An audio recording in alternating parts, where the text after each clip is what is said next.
Peace, love, and light, everybody. It's your girl, E. Smith, and I'm back with another video. If you are new here, welcome to the channel, and if you are returning, welcome back.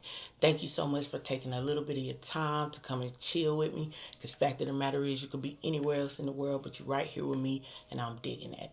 And as always, everything that's discussed on this channel is for educational and entertainment purposes only. This is done from my research, my own opinions, from publicly available information, all right?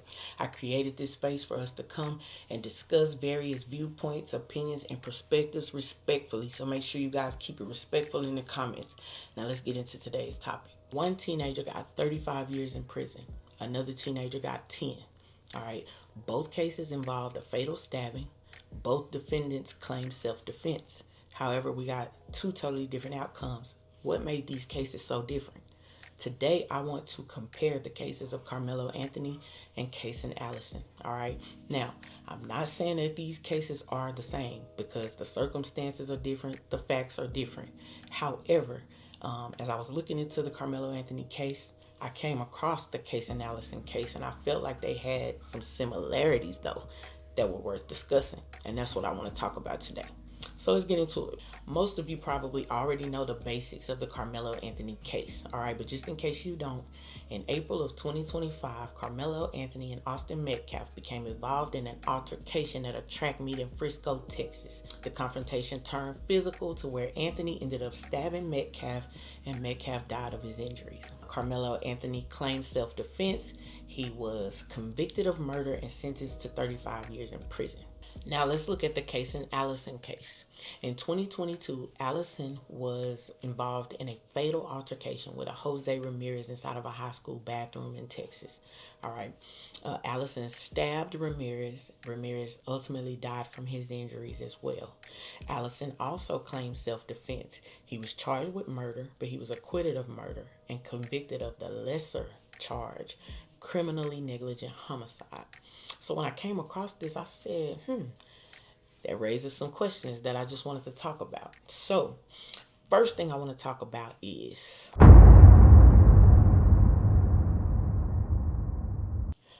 the first thing that jumped out at me was the prior history between the people involved. Now, in Karmelo Anthony's case, there was no history between the two. They did not know each other. They had no previous run-ins. They had no ongoing beef or feuds. There was no history between the two.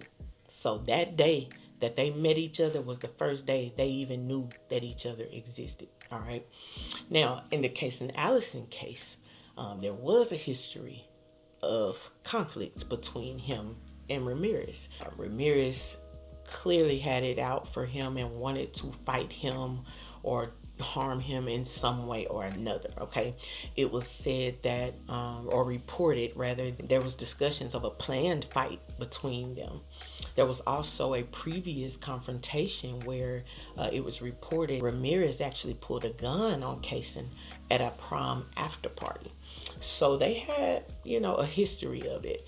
And Caysen Allison testified to the fact that, well, I don't think he testified. I think he did it in questioning. When they first questioned him after the incident, he said he brought the knife to school because he knew that if he ran into Ramirez, that there was going to be a fight. Now, whether you think that's important, who knows, right? Because we all have different opinions about that. However, it does make me ask a question. When you have, or when you're speaking of intent, when you have people on trial for murder and you're speaking of murderous or malicious intent, do you think that the prior history between two individuals should be a part of the conversation? Because you have a case where you have two people who didn't know each other at all, and then you have a case where two people have had ongoing beef with each other. So should that affect how intent is viewed, in your opinion? Or should the only thing that matter are the immediate moments leading up to the stabbings?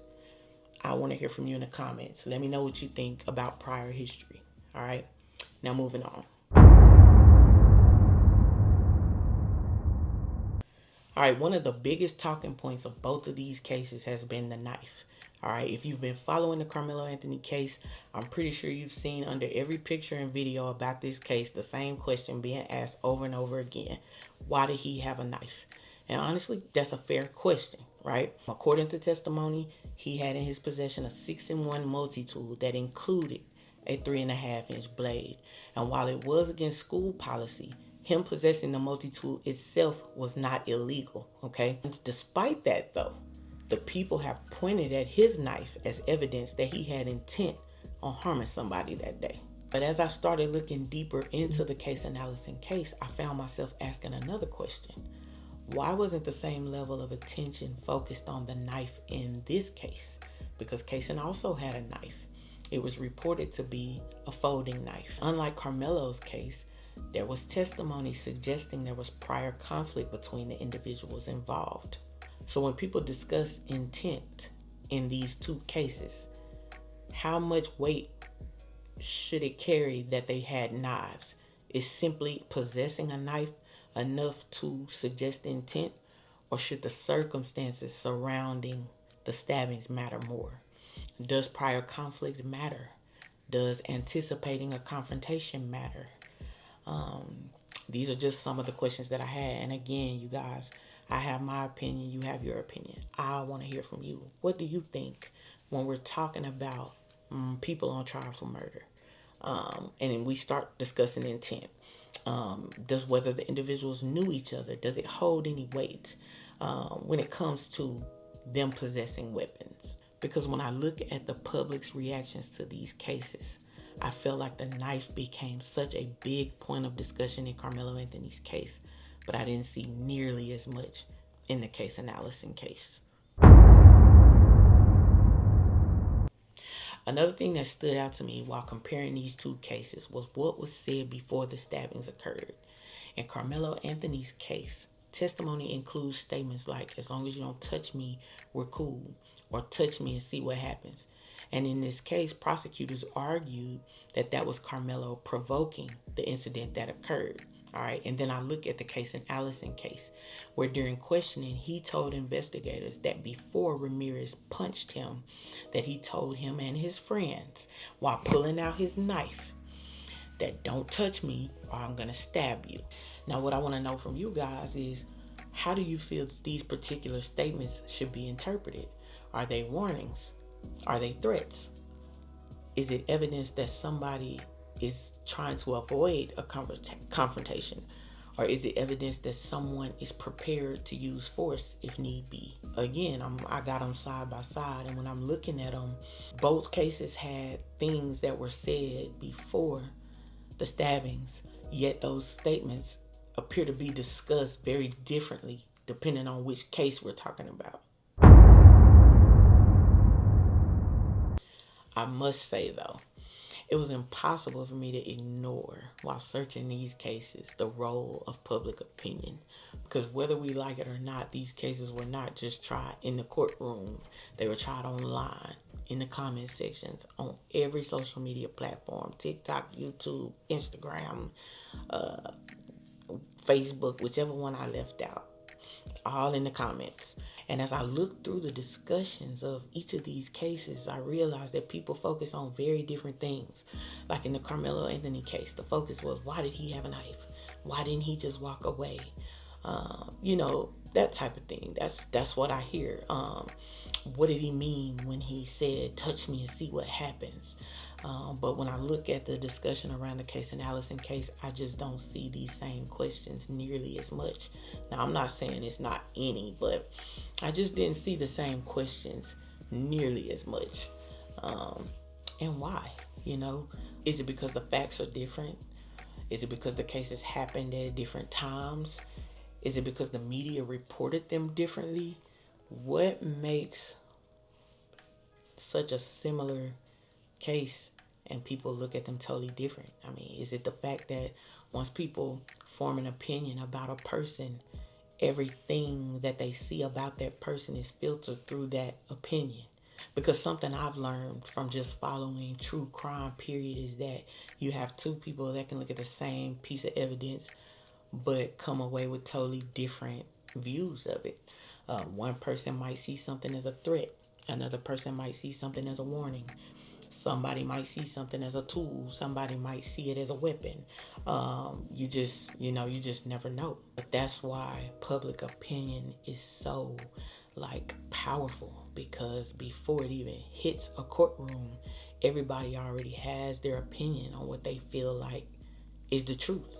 So after comparing these two cases, what do I think?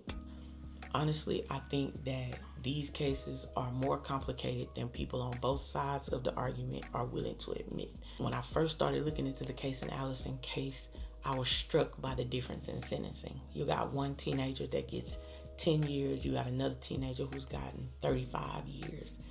And at first glance, that is kind of hard to understand. All right, but going into the cases, looking into the prior history of the individuals involved, looking at the weapons that were used, the statements that were made before the stabbings, and how the public viewed these cases, I also can say that these aren't similar cases. I mean, they're not identical. I won't say similar. They're not identical cases. They have differences. They have similarities.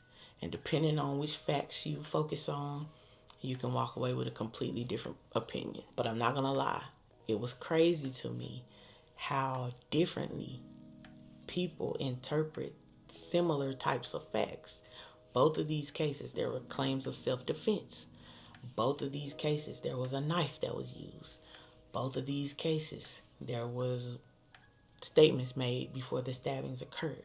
Yet the public conversation surrounding these cases feel very different. And I couldn't understand why. And that's what made me make this video. I didn't want to tell you guys what to think or how to think or who was right or who was wrong or whatever the case may be. The convictions or sentences, they are what they are. But I want to hear from you guys. What do you guys think when it comes to these two cases and you put them side by side? These were just some of the things that stood out to me. And before I let you guys go, if you enjoyed this video, please like this video, subscribe to the channel. It really helps the channel. Turn on your notification bell so that way when I drop a new video, you'll be the first to know. All right, I want to hear from y'all in the comments, and I'll see y'all in the next one.